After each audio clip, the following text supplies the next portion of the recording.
Hey guys, and welcome back to my channel. So today I'm going to show you a quick, easy hippie look for Ribbon Week at school or just for Halloween.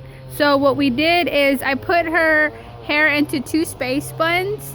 She has actually a whole shaved all the way around, but we did 2 mini space buns. We used one of my floor headbands that I got from, I want to say Forever 21. It was on clearance for $1, and then some $2.99 shades that we got at Dee Dee's discount, and then some feathered earrings that I kind of just had stored away. And then we put together just some beads. This is actually a t-shirt of mine and this little cardigan, sleeveless cardigan, and then we paired it with some jeans and booties, and then she just kind of layered it with a whole bunch of bracelets.